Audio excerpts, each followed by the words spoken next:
Hey guys, it's DIY Everything, and today I'm going to be showing you how to make a super cute origami box.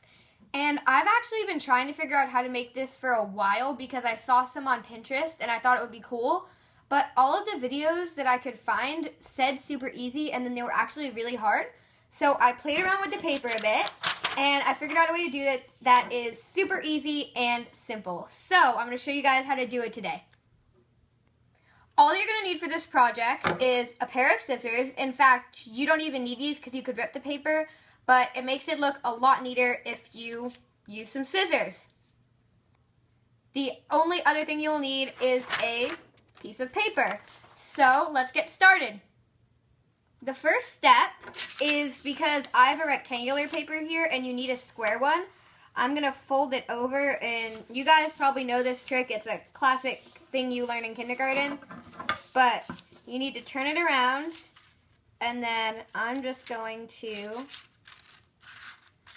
cut right down the line here. If you have a square piece of paper and you want to just start with a square piece of paper, that is totally fine. In fact, I recommend doing that. But all I have at my house right now is a rectangular piece of paper, so I'm just going to be using that. And you want to make sure that your cut is really clean, so I'm just going back over that. Now, you are going to, if you see, there's this fold along the line from where I folded it to make the square. I'm just going to twist it so that it's like a kite shape in front of me. And I'm going to see this line. I'm going to fold down my paper, make a nice crease there, and I'm going to make a fold running in the opposite direction so that it does look like a kite. There's one going down and one going across. Now, here's the part where you have to make a choice. So, I have one side of my paper is red and one side of my paper is green. So, if your paper is the same on both sides, this step doesn't matter, but I have different patterns on each side of my paper.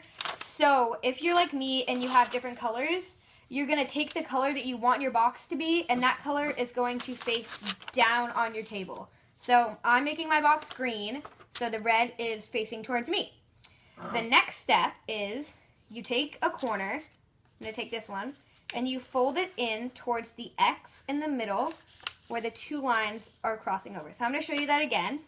I just took the diamond, and I'm folding one of the edges in to face the middle. You're going to repeat this on all three of the other sides.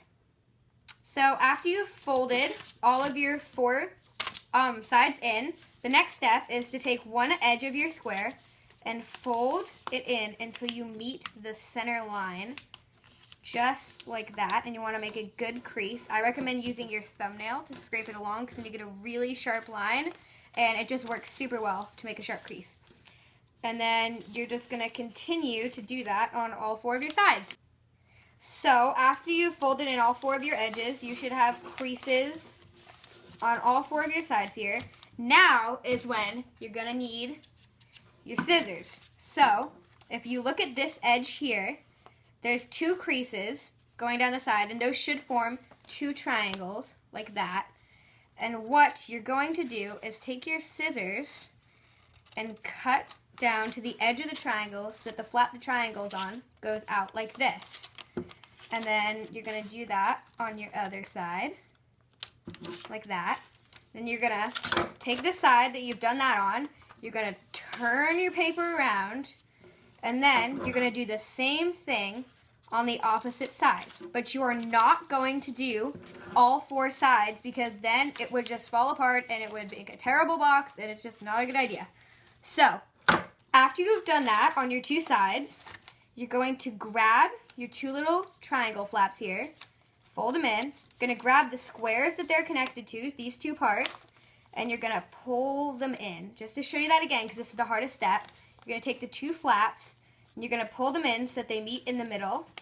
Then you're going to take this flap in the back, behind them, and you are going to fold it over the two little flaps there. Sorry, my box isn't cooperating very well because this paper is really thin. And you're going to push it in like that. These two flaps will go in automatically. Then you turn your box around, you grab these two flaps over here, you bring them into the middle, you pull this flap over it, And now you are done. You want to crease the two top edges so that they stay down.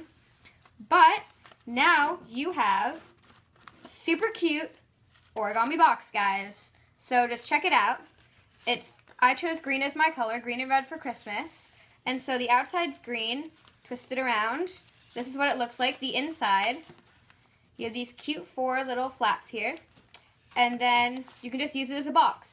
Another thing you can do, which I didn't put in this video, but I might in a future video if you guys request it down in the comments, is you can make another box, but just have the edges be 1/8 of an inch smaller. And then you can use it as a lid for the box. If you guys want to see that, I'll show you that in another video. But for now, this is DIY Everything signing off. Please comment, subscribe, and like this video. See you next time. Bye!